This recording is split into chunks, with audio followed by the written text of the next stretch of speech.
For today's video, I'm going to be talking about 10 defunct coasters that I wish I could have ridden. The restrictions to be on this list are not going to be very high, as there will be at least one coaster that's SPNO, and so it technically could still reopen, but anything I include on this list I think is very unlikely. And the only defunct coaster I have ridden is Vortex at Kings Island, so that will not be on this list because I already did get the chance to ride it. Besides that, anything is fair game. The first coaster I'm going to be talking about is this coaster is went by two names actually. One of the names is Hellcat and one of the names is Avalanche. I'm not really sure when the names switched, but that's the thing that's been called over the years. And the reason this is on the list is because this looks like one of the most aggressive coasters ever. It just looks like a great wooden coaster, even though it's pretty small.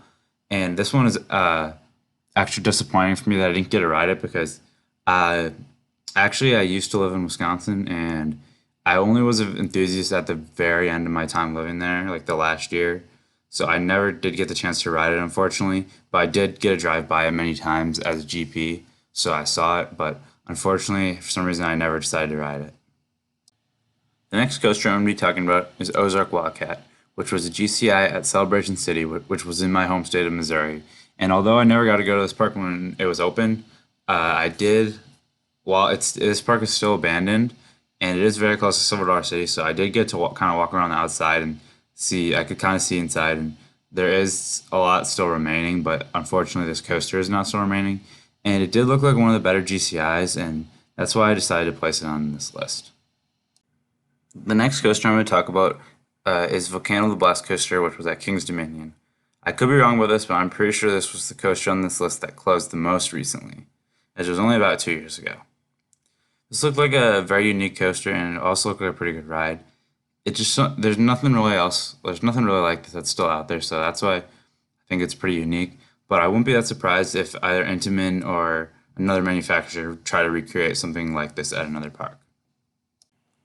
The next coaster I'm going to be talking about is Time Machine at Hard Rock Park.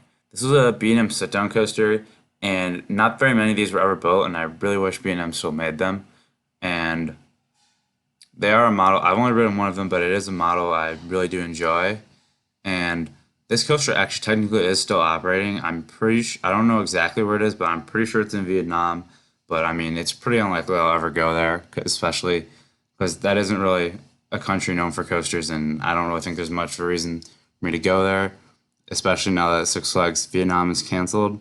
But I don't know, maybe I could technically still end up riding this coaster one day, but I think it's pretty unlikely, and that's why I decided to place it on this list.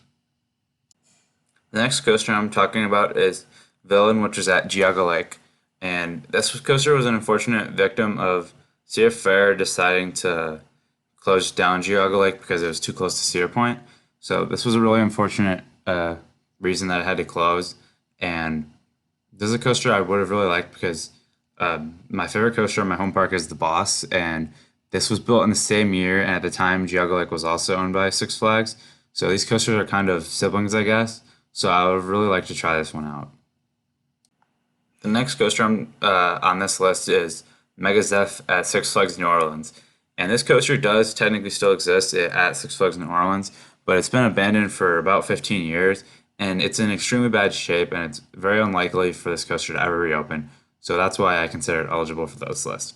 And it actually is pretty similar to the last coaster on this list, Villain, because it also opened in the year 2000, and just like the Boss, both of these coasters were CCIs, and they're both built at park. All three were built at parks that were at the time owned by Six Flags in the exact same year. The next coaster that I'm including on this list is Moonsault Scramble, which was at Fuji-Q Highland. And this is a really unique coaster. It's kind of like what if Vekoma boomerangs are actually good. And this was built by Meisha, which I think is a really underrated manufacturer. And this coaster is actually pretty significant because it was the first coaster ever to go over 200 feet. And also, this just looks like one of the most intense coasters ever, and that's why it finds a spot on this list. The next defunct coaster that I wish I could have ridden is Son of Beast, which was at Kings Island. A lot of people say this was a really bad coaster, but I think I might have actually enjoyed it, especially if it still had the inversion. I have actually gotten to go into the station of this coaster, but I never did get to ride it because by the time I got to go into the station for it, it was already closed. And the station is still at Kings Island to this day. And I did get to see some track pieces that were still remaining from the coaster when I was at Kings Island. The second to last coaster on this list is Eagle Fortress, which was at Everland. This is an aero suspended coaster, and although it didn't have very impressive stats, it wound through the forest very well, with the swing, it actually looked like an amazing coaster, and that's why it's included on this list. Fortunately, this park still has T-Express, so if I ever go to South Korea at some point in my life, I'll definitely still be visiting this park, even though they do not have Eagle Fortress anymore. The final coaster on this list is Crystal Beach Cyclone, and this coaster is a lot older than the other ones on this list. This just looks like an absolutely crazy ride. It was very old. It went defunct a really long time ago. The turns just look absolutely crazy, and I think this is one of the most intense coasters ever, if not the most intense coaster ever, and that's why it finds itself a spot on this list. This concludes the video. I thank you all for watching, and I hope you enjoyed the video. If you liked the video, please go down and give it a like. If you didn't like the video, give it a dislike. If you want to see more of my videos, subscribe to my channel. And if you want to let me know, your thoughts on the video, leave a comment. Thanks for watching.